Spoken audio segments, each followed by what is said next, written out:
Dulan sa 34 milyones ka pesos na ang nagastos sa lalawigan sa Sugbo sa COVID-19 response. Mao kini ang gibutyag ni Dr. Cristina Giango, pangu sa Provincial Health Office atol sa Department Heads and Consultants meeting nga gipahigayon karong adlaw Lunes, Pebrero 21.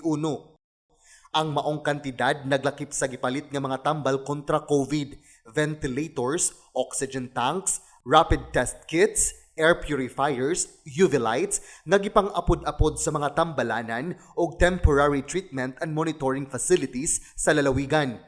Nag-apod-apod usab ang Kapitulyo o kapin sa 3.5 milyones pesos nga financial support ngadto sa medical personnel o healthcare worker.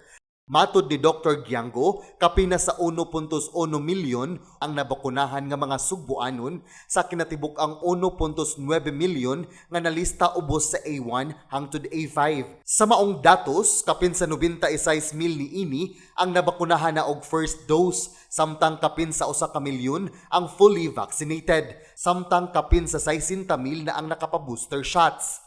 Samtang kapina sa 1,000 ang fully vaccinated nga empleyado sa Kapitulyo. Kini naglakip sa mga bag-ong Chief of Hospitals ug 72 ka health personnel nga gi-hire ubos sa gipang permanent ni Gobernador Garcia. Kahinumduman nga ni-issue si Gobernador Gwen Garcia ni adtong Nobyembre 24 og memorandum nga nagsuporta sa Presidential Proclamation diin giawhag sa gobernador ang tanang local government unit sa lalawigan sa Sugbo nga aktibo nga moapil sa Bayanihan Bakunahan National COVID-19 Vaccination Day.